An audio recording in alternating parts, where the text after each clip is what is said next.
একথা সুনিশ্চিত, যারা আল্লাহ তাআলাকে অস্বীকার করে তাদের ধন সম্পদ সন্তান সন্ততি আল্লাহ তাআলার মোকাবেলায় তাদের কোনোই উপকারে আসবে না, বরং তারা হবে নিশ্চিত জাহান্নামের অধিবাসী।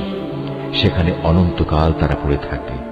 এ ধরনের লোকেরা এ দুনিয়ার জীবনে যা খরচ করে তার উদাহরণ হচ্ছে, যারা নিজেদের উপর অবিচার করেছে সেই দলের শস্য ক্ষেত্রের উপর দিয়ে প্রবাহমান হিম শীতল তীব্র বাতাসের মতো, যা তাদের শস্য ক্ষেত্র বরবাদ করে দিয়ে গেল। মূলত আল্লাহ তাআলা তাদের উপর কোনোই অবিচার করেননি, বরং কুফরির পন্থা অবলম্বন করে এরা নিজেরাই নিজেদের উপর জুলুম করেছে। হে ঈমানদার ব্যক্তিরা, তোমরা কখনো নিজেদের দলভুক্ত লোকজন ছাড়া অন্য কাউকে নিজেদের অন্তরঙ্গ বন্ধু হিসেবে গ্রহণ করো না, কেননা এরা তোমাদের অনিষ্ট সাধনের কোনো পথেই অনুসরণ করতে দ্বিধা করবে না। তারা তো তোমাদের ক্ষতি ও ধ্বংসই কামনা করে। তাদের জঘন্য প্রতিহিংসা ও বিদ্বেষ তাদের মুখ থেকেই এখন প্রকাশ পেতে শুরু করেছে।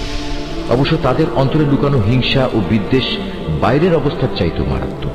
আমি সব ধরনের নিদর্শনই তোমাদের সামনে খোলাখুলি বলে দিচ্ছি।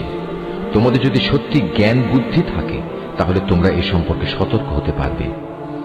এরা হচ্ছে সেসব মানুষ যাদের তোমরা ভালোবাসো, কিন্তু তারা তোমাদের মোটেই ভালোবাসে না। তোমরা তো তোমাদের আগে আমার নাজেল করা সব কয়টি কিতাবের উপরও ঈমান আনো, আর তারা তো তোমাদের কিতাবকে বিশ্বাসই করেন না। এই মুনাফিক লোকগুলো যখন তোমাদের সাথে সাক্ষাৎ করে তখন বলে, হ্যাঁ আমরা তোমাদের কিতাবকে মানি। আবার যখন এরা একান্তে নিজেদের লোকদের কাছে চলে যায় তখন নিজেদের ক্রোধের বশবর্তী হয়ে এরা তোমাদের সাফল্যের ওপর নিজেদের আঙুল কামড়াতে শুরু করে।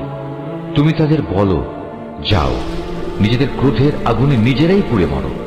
অবশ্যই আল্লাহ তাআলা এ মুনাফিকদের মনের ভেতর লুকিয়ে থাকা যাবতীয় চক্রান্তমূলক বিষয় সম্পর্কে সম্যক অবগত আছেন। তাদের অবস্থা হচ্ছে, তোমাদের কোনো কল্যাণ হলে তার কারণে তাদের খারাপ লাগে, আবার তোমাদের কোনো অকল্যাণ দেখলে তারা আনন্দে ফেটে পড়ে। এ প্রতিকূল অবস্থায় যদি তোমরা ধৈর্য ধারণ করতে পারো এবং নিজেরা সাবধান হয়ে চলতে পারো তাহলে তাদের চক্রান্ত ও ষড়যন্ত্র তোমাদের কিছুই ক্ষতি করতে পারবে না। তাদের যাবতীয় কর্মকাণ্ডই আল্লাহ তাআলা পরিবেষ্টন করে আছেন। হে নবী, স্মরণ করো যখন তুমি খুব ভোর বেলায় তোমার আপনজনের কাছ থেকে বিদায় নিয়ে মোমেনদের যুদ্ধের ঘাঁটি সমূহে মোতায়েন করছিলে।